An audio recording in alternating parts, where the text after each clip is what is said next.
if you're only defined in terms of your sexuality, then you're not multidimensional, and that's also the message being given to women. You're listening to Good is in the Details, the podcast where we invite experts onto the show to talk about the ideas that drive their work. I'm your host, Gwendolyn Dolske, and co-hosting with me is the very talented, very witty LA lawyer, Rudy Salo. Our discussion today is about the media, specifically how women are portrayed in the media.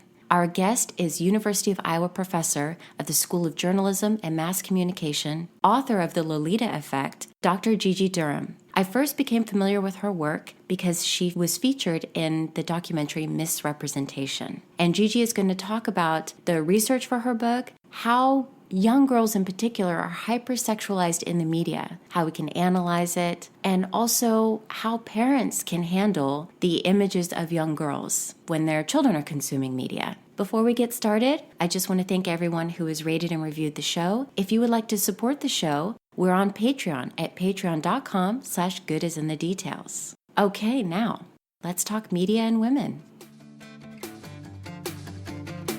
Gigi, welcome to the show. This book, The Lolita Effect, what is the origin of the idea for this book? Was there something in your studies or in your thinking and you're like, this deserves a book? Or did it start out as a paper and you thought, wow, there is a lot here I want to dive into? Yeah, so actually it happened a really long time ago. I mean, as I mentioned, I have two daughters, and people often ask me if that was what actually precipitated my interest in girls and sexuality in the media. But I started working on this like years before I even had children. It kind of began in graduate school. I was working with the Sexual Assault Recovery Service on campus at the University of Florida, and it was one of the very few services like that in the country at the time. Now they're on every campus, but they weren't at that time. And so I began thinking about whether the media played a role in the sort of epidemic levels of violence against women that we were seeing even then and that we continue to see. And so I started investigating, just kind of looking into how the media were portraying women's sexuality. And I started off by looking at women's magazines, at popular media of the time directed at adult women. So I was looking at things like Cosmopolitan and Glamour and stuff. And I could see there that, there was such a limited and sort of regressive portrayal of women's sexuality. It was very much about conforming to certain body types and always like 50 ways to please your man on Cosmo covers, so it was all about sort of women changing themselves in order to please some male concept of sexuality. And so I did write some papers on that. I was publishing in that area. And then kind of in the mid-90s, a whole spate of books came out about girls, about adolescent girls, including Mary Pfeiffer's Reviving Ophelia, which is really a wonderful look at how adolescence precipitates crises for girls, but not for boys.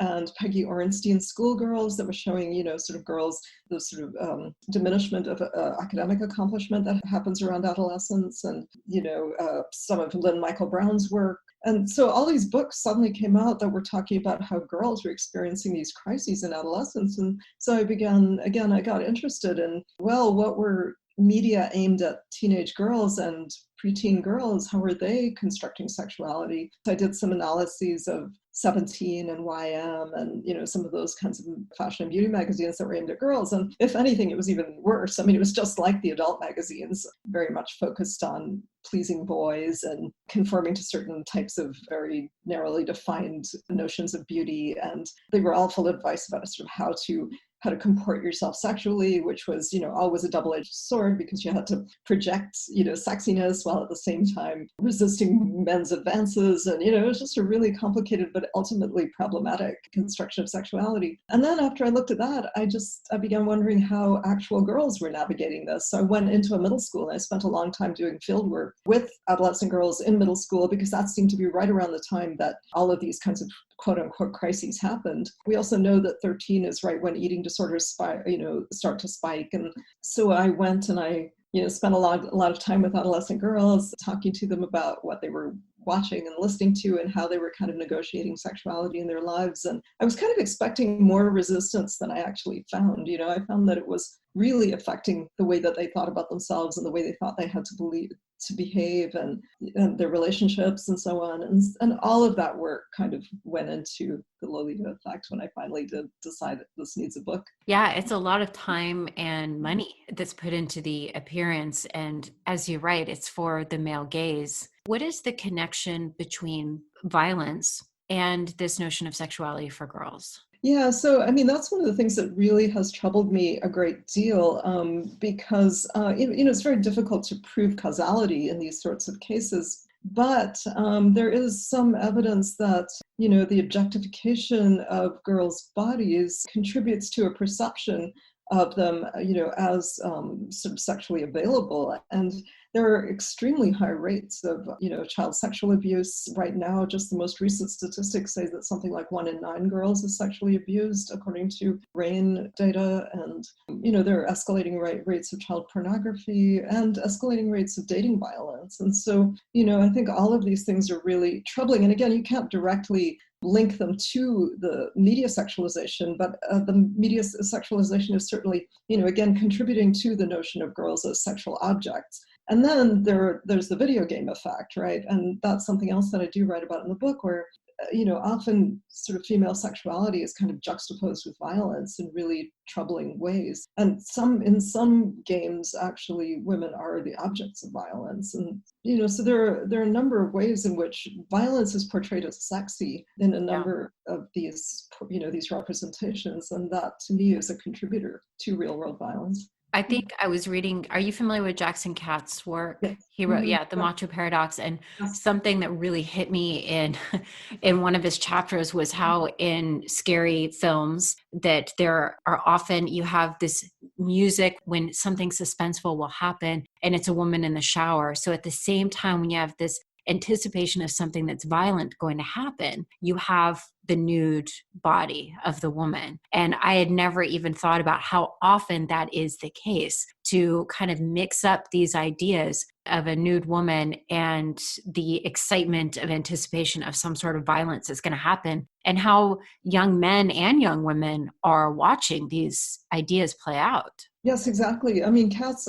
That's right. And it's a really common trope in horror movies. Not only nude women in the shower, but also often sexual scenes. Right, when young women are undressing, or there's some sort of scene like that that's designed to create arousal in your average straight male. And right at that moment, that's when the murder happens. That's when the violence happens. And so, yes, that sexuality and arousal and eroticism are so connected with violence in those films that they too sort of convey that message, that violence is sexy. When you were talking about that line from Jackson Katz, and just, I have to admit, I am a horror film junkie. I started watching horror films when I was a little kid in order to try to control my own personal fears at the time, because I grew up in the LA in the 1980s, and the Night Stalker was running around, and he completely messed me up. And so it ruined an entire summer, certainly had some psychological damage. And then I discovered horror films, and I felt like I had the power over the fear because I was able to turn off the horror films. And so I was trying to think of myself going back, to then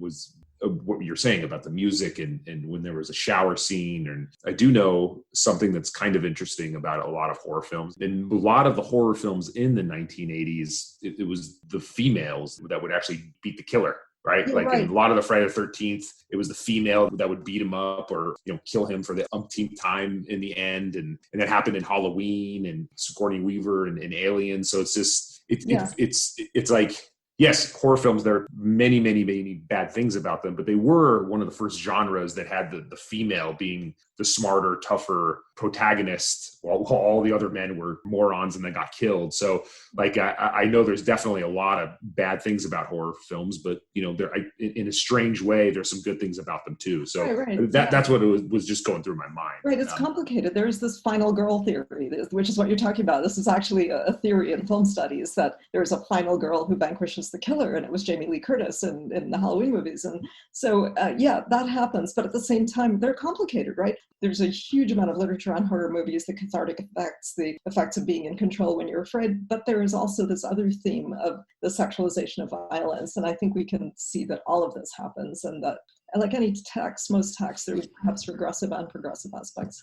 It ties into your book, In the Lolita Effect, is that finding that middle ground, right? A lot of the conversation is, well, if we're asking these questions and we're saying the sexualizations of little girls is bad, then you're against sex. No, that's not what we're saying. Oh, so you're for sex. No, that's not what we're saying. So it's complicated, right? There is no clear. It's much like a philosophy class. There really are no whatever. answers. We're trying to argue something and try to get to that middle ground where we can see eye to eye, right? I mean, that's basically what it's about. Yeah, it's absolutely not black or white, right? It's not just binary. We have to really think about all the complexities involved when we're thinking about sexuality and representation. Something I thought was interesting in your book was you talk about the incongruity of sex education and then the sexualization of girls in the media. Could you expand on that? What is going on with sex ed in America, and how does that contrast with the images that we see? And what should a young girl be, understanding? You get one thing from sex ed and then the other thing from the magazines. Right. So actually there's literature to show that children in general depend on the media for their sexual learning. They trust the media for sexual information far beyond the trusting teachers or parents or even peers. And that to me is sort of troubling right there, because the way the media constructs sexuality is driven by factors other than the well-being of the child to begin with. But then you bring up sex ed, and that's highly problematic too, especially in the US. Our version of sex education is extremely inadequate. And as a result, we have really high rates of teen pregnancies, teen STIs, much higher than most other industrialized countries, something like 4 times higher than the UK and France, 8 times higher than Japan, much higher than Scandinavia, where they have almost no teen pregnancies or STIs. So we're not doing a very good job here in general of educating kids about sexuality. And part of it is when the Lolita Effect was written, it was sort of abstinence only. And things haven't changed a whole lot. Like, kids are really not getting, a really complex and informative picture of what sexuality involves, about, for young women, about how to set boundaries, for kids, about how to get contraception. Like, there's a lot missing from the way that we approach sex. We don't deal with it as a sort of public health issue, or even, a sort of very straightforward kind of developmental issue. There's a streak of Puritanism in American culture, I think, that prevents, our sex education from being as informative and useful as it should be. I know some parents who, their friends, let's just say their views are puritanical in a way. But I know when in their school district up in Northern California started to do some sex education, it caused a big storm of fury where parents started taking kids out of the public schools, putting them into private schools. Their theory was, we're the parents, we're the ones that's going to educate our kids about sex, not you. And that's obviously the American way, right? The American way here, because of the Puritans that were here first, that had ripple effects through everything. And it's like, that seems to be one of those concepts of, nope, you school, you don't teach my kids about sex. That's my thing.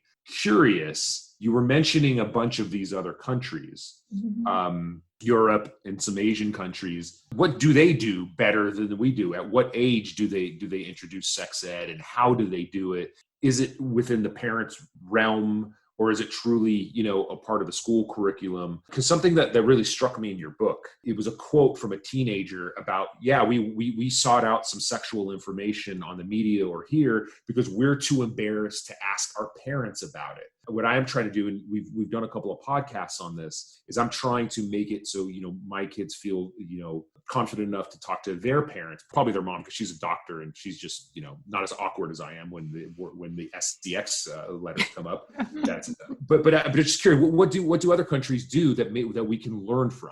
Yeah, I think we should look. I mean, I'm not an expert on other countries' sex ed curricula, but I do know that they do have, very good curricula, for example, in Scandinavian countries, and that they, as I said, they do treat it as sort of a public health issue, so that the kids are given very straightforward information about, what sexuality involves, what the consequences might be. It's not just scary stuff about, you could get an STI or you could get pregnant. It's beyond that, it's just about, it's also very much about, owning it, learning how to set your own boundaries, being very clear about when to begin sexual activity, what it involves, what the resources are, where you can go to get information. The embarrassment that you're talking about isn't part of it. It's just much more direct. So I think in general, kids are sort of less afraid to make good decisions. I think that's the goal of it, is, because that's what we all want. We want our children to make good decisions about their sexual lives, So that would be a better framework to adopt, it seems to me, rather than treating it as something scary and terrible.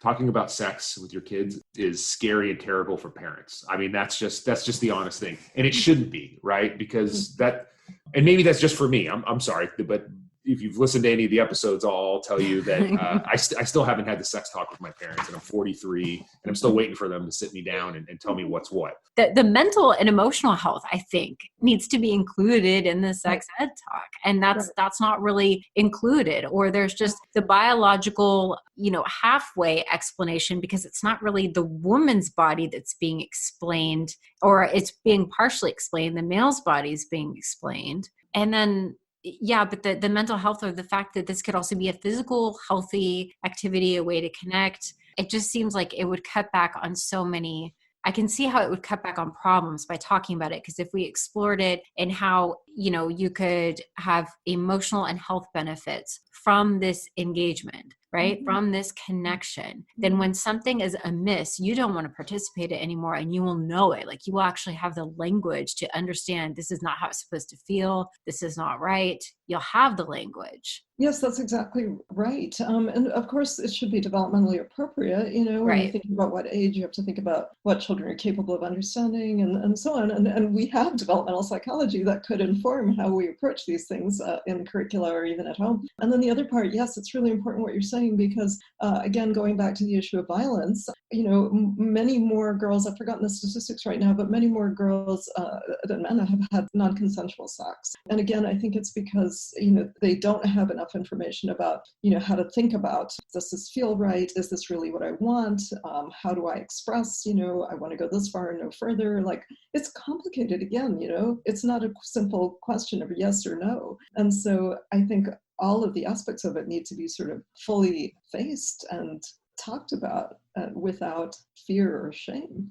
Right. Well, I think one of the things that I think is interesting that media has done is that it makes a woman, or a young woman, strive for a type of power, a type of female empowerment. But the path toward that seems to be seems to be highly sexualized, that is the powerful woman. So how would you define what female empowerment is, and maybe where is media going wrong? Where are they leading us astray?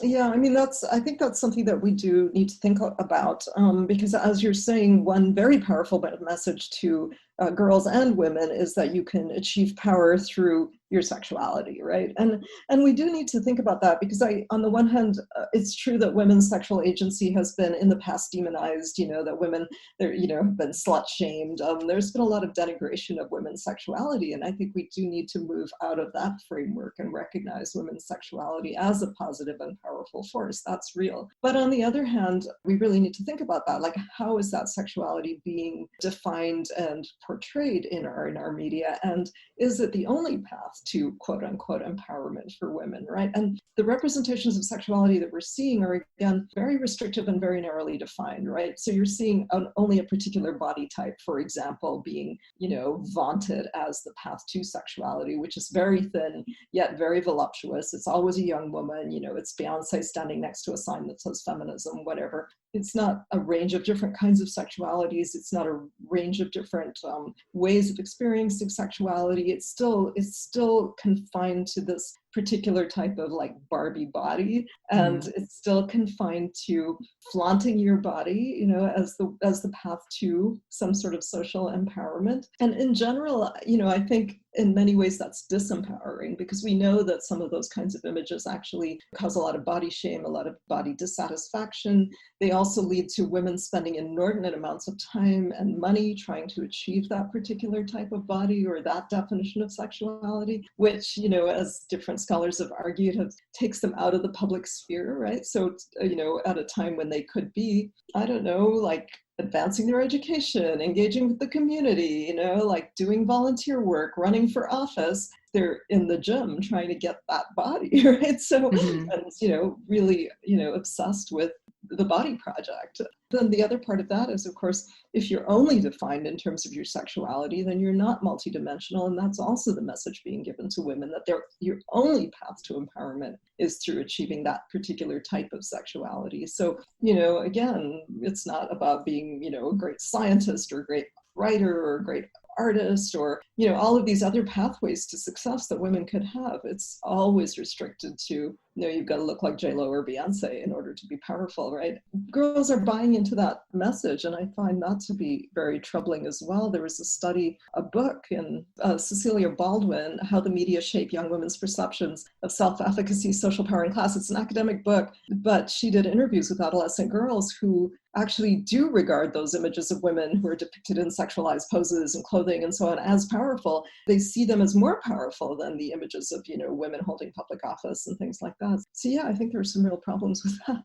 Yeah. Well, now that you're saying the poses, I mean, something that you wrote in here that really hit me was somebody asking about why is it that the images of women look the same in women's magazines and men's magazines? And a response to that is that because the woman is still always posing for the view of the man. Right. That has hit me so hard, because now when I'm thinking about all of the poses, it is looking good in the picture or in the pose is something that would seek out a man's approval of sexuality. Mm-hmm. The way that the hip is, the way that the bust is or whatnot. And that's why women look the same in men's magazines, like a swimwear, it's all posed the same. Or for women's, underwear and bras, if I need to go shopping for that, I am looking at models who look like they could have come out of a man's magazine. Right. Yeah, no, exactly. It's a very insistently heterosexual dynamic for one thing.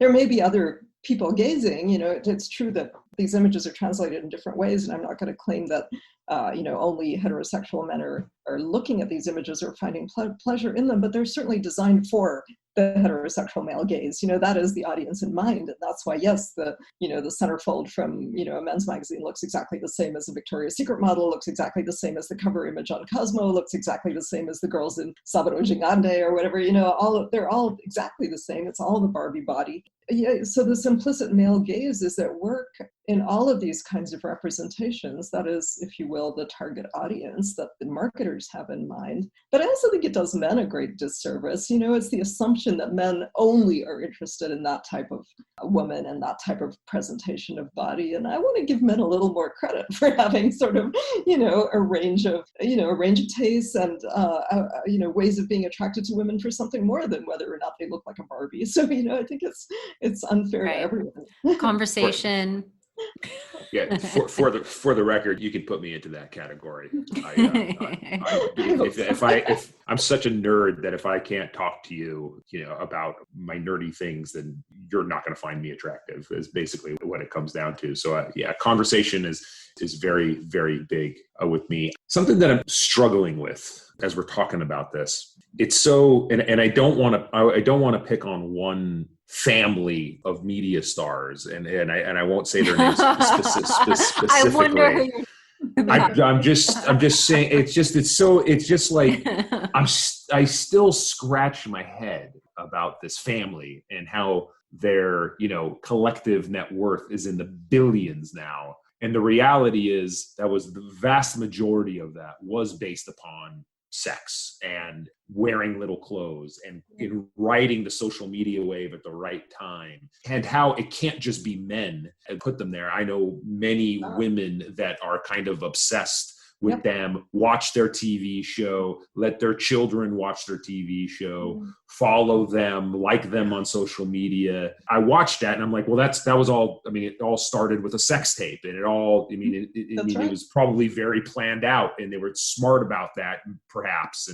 And look what they've done. Hey, mom and dad, what do you mean don't look at these people as role models? They have billions of dollars. Isn't the acquisition of billions of dollars and millions and billions of followers and influence, isn't that something that's important? Isn't that better than being in office or something along those lines? Like, look, they're here, they're there, they have this home here and everything. And it's like so hard. Like, what do you say to that? At the same time, I will say this. Their quote unquote body types are not Barbie, right? They are, fuller bodied women, fuller body up. They're not blonde hair, skinny, et cetera, et cetera. So it's kind of like, well, at the same time, they've also shown that there is another look, that men are attracted to exactly what you're saying, not just the Barbie doll look. But I'd love to hear some thoughts about your thoughts on that particular family without naming names. Well, there's a huge marketing machine behind it for sure. And that, of course, accounts for a great deal of its success. And you're right. I mean, it does hinge on sexuality, right? On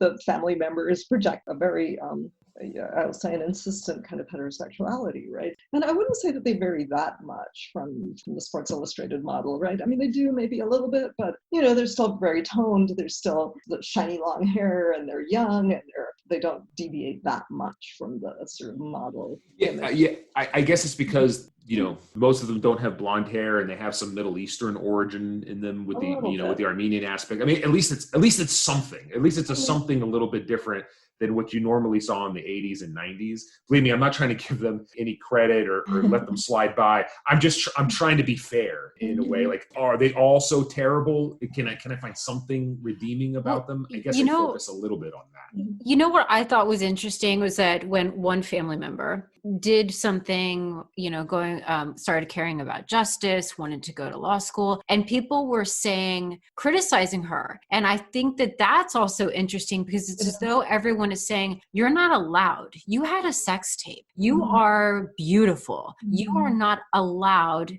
to exercise this other thing of what it means to be human. Yeah, again, it's putting her back into the box. I think that was completely unfair, because I think, not to go down on a tangent, I think her heart was in the right place. That particular family member, I've always respected the fact that she was very open about IVF and her struggles of getting pregnant. And that was great messaging too, just having gone through that myself. So once again, they're not all bad, but focusing on the hyper-sexualization and what our kids see. I'm just curious on what your thoughts are on that. Well, the hyper-sexualization was certainly their avenue to success, and I think we can't deny that.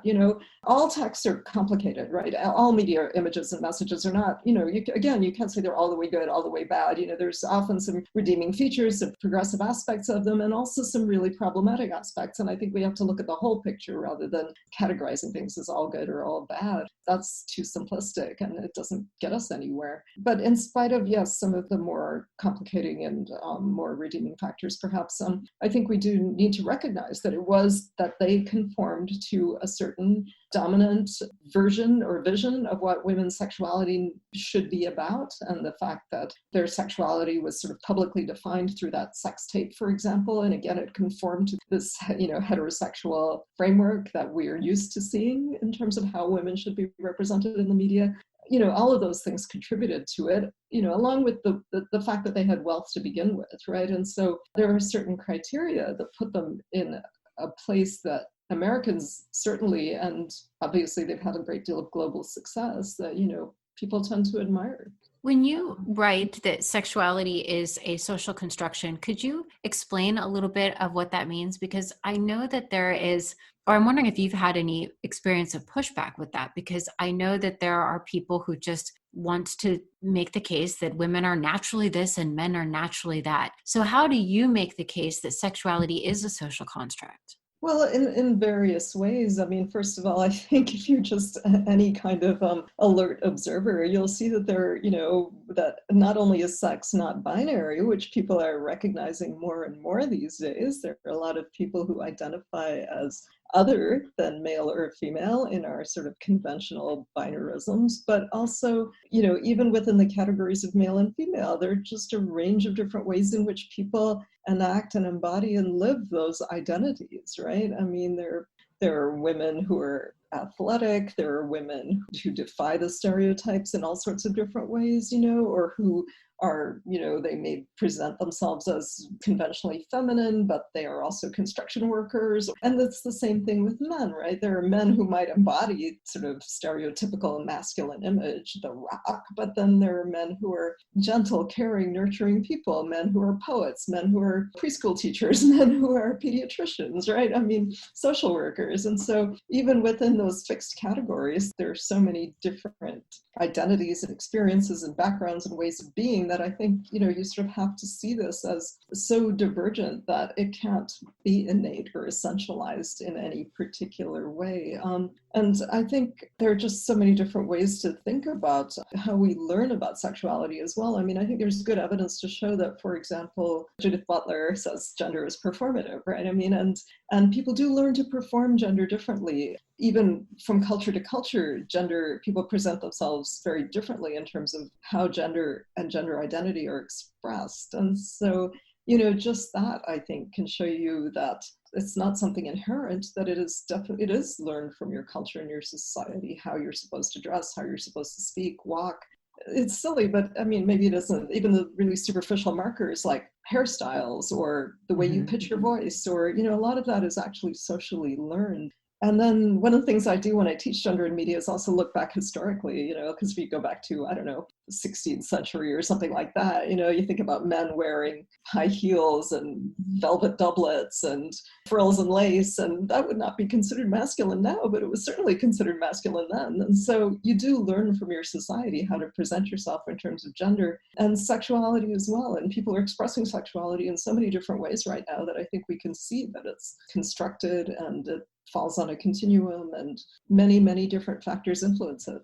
I know. I think I'm interested in understanding why there's such a pushback, because I'm with you. It seems to be so clear. I mean, even me studying philosophy, if I, 100 years ago, I don't even know that I would be able to do that. It would be a completely different thing. It would be considered a very masculine thing. Now it's not. I think it's still a masculine thing, but nobody looks at me and thinks that I'm masculine. But 100 years prior, it would have fit that. So, but I just think there's this anger about, like you said, non-binary, but there's this anger of like, there's just two genders. And that anger I don't get. Is it because is it a power shift? I mean, why do you have any insight into that? Why do people want to resist the truth of social construction?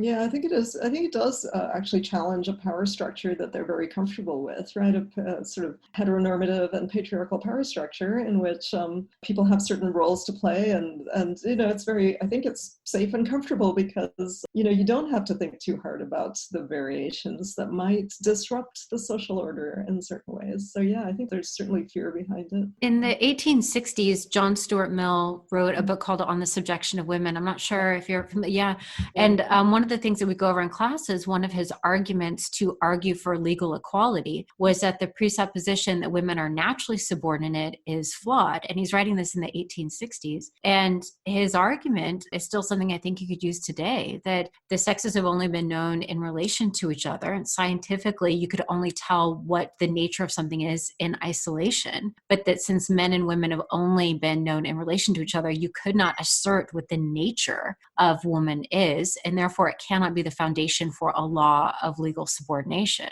Of course, it still took 50 years for women to be able to vote, but he was already putting those ideas out there. Sure, and we're still struggling with a lot of it, right? With pay inequity and glass ceilings and all of it. But well, when you were working on the Lolita Effect, what you set out to do, and then in the course of your research, was there anything that surprised you where you thought, I had an idea about this, but wow, now that I'm researching it and writing about it, this is a much bigger deal? I think the first thing that surprised me was when I did go into middle schools to work with girls, the amount of capitulation there was to these images, how much the girls wanted to actually emulate these mediated figures. And I mean, it wasn't consistent across the board. And what was really interesting to me was that I found a lot more resistance among African American and Latina girls in, less affluent communities, because they seemed to have more engagement with their churches and their communities and things like that. And they were not sort of completely immersed in a media saturated environment. There were other cultural factors that were playing in, but it's still very, very, much more, there was much less resistance to these images than I thought that there would be. So you wrote this, I think, before the, phenomenon that is Instagram and the influencer and the selfies. When you see all of that, what comes to your mind? What do you think? Yes, I think it's just reinforcing a lot of the scripts that I saw, the gender and sexualized scripts that I saw in more conventional media. Like there are recent studies that show that sort of girls feel a lot of pressure to present themselves, for example, to show their bikini bodies in their social media feeds, and there's a lot of, again, the posing and the ways in which they feel as though they need to present themselves is very, very similar to the ways in which the media construct femininity and female sexuality. So I think it's actually intensified and amplified in the social media environment. Although at the same time, I also think there are spaces for, more spaces for resistance, critique, discussion. And one of the things I'm seeing, even with, my younger daughter is still a teenager, she's 19, her sort of level of sophistication in terms of, just terms like cisgender and, just understanding, sexuality on a continuum. And they actually are discussing things in ways that I find very hopeful. Did you ever see, or did you happen to read Aziz Ansari's book on modern romance? I haven't read it, but I do remember the whole Aziz Ansari, sort of episode. Yeah, right. There's a section in there where he shows profile photos from dating sites, and I showed to the students, and what is the difference between the woman and the male? And it's so funny because at first they notice the obvious is that the camera angle for the girls is normally up so that the girl is looking up to the camera. And then the guy is just like in the distance, looking off in the distance. And he's in nature or he's on some sort of a trip. For the woman, you never see her surroundings. It is really just her face looking up. And so we go into what is all going on there with that, just with that photo, with that selfie, just that the idea of what does it look like for a woman to be looking up to you, just having it from that angle. And then the men do not have to look like they care. And they're also selling a lifestyle, right? It can't just be about them, but how bizarre it would be to flip those poses. And it seems like such a subtle thing. Like, it takes a while for the students to notice the idea behind the pose. Because at first the pose itself is obvious. But when we think about, wait a minute, what is it that we're really selling? What is it that we're really trying to get at? Yeah, very, very interesting. And also, again, something that's been normalized over years. The sociologist Irving Goffman did a book called Gender Advertisements in 1972, where he noticed that, men and women were posed very differently, that women were usually in subordinated positions, that, as you're saying, the camera angles were looking down on them, or they were lying down, or often they were sort of, touching their faces, whereas men were standing on 2 feet looking directly at the camera, or again, the backdrops are very different. So this has been going on over years, and I think we're really accustomed to seeing women posed in that position, and with the camera angle putting them in the subordinate place. So. Yeah.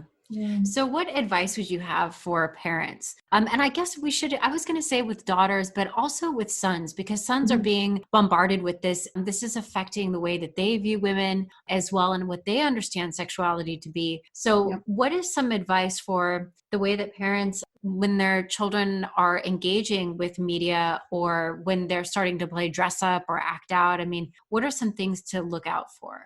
I think some of this critique can start quite early. With my own girls when they were little, because even the sort of the Disney heroines have the same Barbie body, right? If you look at Ariel or Jasmine or, any of them, except for maybe Mulan, most of them conform to that exact same body type. And so I would, sort of say things to them like, oh, wow, she's so skinny. Her legs are so thin. Do you think a real person could stand up if they had legs that skinny, and just kind of talk to them a little bit about them. And, sometimes they would laugh and say, no, I don't think anybody could really be that skinny in real life or something like that. Just kind of talk to them a little bit about, or, could that really, or do you notice, grandma doesn't, or your aunt doesn't dress like that. How come, why do you think people could really walk around in clothes like that? And I don't know, just kind of more of a discussion when they're little. And, what do you like? What do you not like about these characters, right? Like Belle is great because she reads books and, she's a strong person, but, so-and-so doesn't have a body like that. And she's great too, whatever. Those kinds of discussions. I think as they move into the teen years, I think it's really important to keep lines of communication open and just sort of think about what they're seeing, how they're seeing it, listen to them, offer your points of view, talk about your values. I think a lot of it is just sort of opening up these kinds of conversations about how sexuality is being presented. They're smart, and a lot of girls are very critical, but no one's really given them the chance to be critical because to bring up, for example, the family that we were talking about earlier, you're just flat out supposed to admire them. And if anybody says anything critical about them, I think there's a lot of backlash. Just to open up spaces to be a little bit more discerning and to offer more of a critique in terms of, what the range of roles are for women, why it is that you almost never see young girls being portrayed as scientists or environmental activists or anything other than, singers or models or actresses. Why is it always the entertainment industries? Where are the other girls? Just those kinds of things. I think it's important to just keep these conversations going. And you have some high hopes now that we have a vice president-elect that's a female. I mean, do you think that the lack of women in those higher offices in the United States, which hopefully is a thing of the past, has had an effect on that kind of just like, oh, well, there's just entertainment. I mean, that's it. That's if you want to have that, is this the right time to be like, look, you literally can do anything that you want? I mean, that's where I'm finding some hope. I'm hoping that you find hope in that too. I do. I actually do think it's important. I mean, you can still sort of name them on the fingers of one hand, but it is changing a little bit. And I think it is really important that we have Vice President-elect Harris now, and we can see a woman of color in an extraordinarily important and powerful position without, being a Barbie doll. So, yes, absolutely. I do feel, I do hope that we can, sort of see things moving in a more progressive direction there. I think you're right about boys too, getting back to the idea that boys are seeing these exact images of women. And I think the challenges are even greater for parents of boys to make sure that they, grow up recognizing women as intelligent, thoughtful, complex, sensitive human beings, people, in other words, and people that need to be treated with the same respect and kindness and thoughtfulness as anyone else, and as people who can be good friends, as people who can be good teammates, as people who can be coworkers, right? I mean, and that message really does need to be gotten across to boys. It may even be more important to get that message across. Well, I don't know if that's true or not, but it is really important because, as Jackson Katz points out, many of the issues that we deal with, like domestic violence, sexual assault, these are always identified as women's issues. But Jackson Katz says, no, they're actually men's issues. It's men who are perpetrating domestic violence. It's men who are, for the most part, rapists and sexual assailants. And so it's men who need to change their behavior on these particular issues, and men who need to be more reflective about that. And they can. Men can be allies and will be allies, are allies in the struggle. Well, thank you so much, Gigi. This was a lovely conversation. It was great to be here. Thanks for having me. I'm really, like I said, this was just an absolute joy because when I read your book, I mean, I did not think that I was going to have a podcast or have an opportunity to actually talk with you. And so thank you so much for your time. And I'm looking forward to sharing this with my students. Good. I hope they enjoy it. I hope it provokes some great conversations in the classroom. As well as our other audience members. We do have other audience members as well. But men always thinking about everyone and all. I'm the all marketer. The dudes. I'm the marketer aspect of this. Yes, and the dudes, they could join me as allies in trying to make things better. That's the whole point of this. Yeah. For sure. We'll wrap it up then. Thank you, Gigi. Yeah. Thank you. Nice to meet you. Take care. Stay safe. Bye. Thank you so much for listening. If you'd like to learn more about Gigi's work, I have links in the show notes. She has a book coming out in April that's going to be on media and rape culture. And if you have any questions about this show, you can get in touch on Instagram, goodisinthedetailspod, or email goodisinthedetailspod@gmail.com. And Rudy and I will be hosting an IG Live on February 2nd. That's a Tuesday at 8:30 p.m. Stop by, send a wave, comments, thoughts, all is welcome. And if you're listening on Apple Podcasts, please scroll down to the bottom and hit that 5-star review. Okay, and until next time, bye.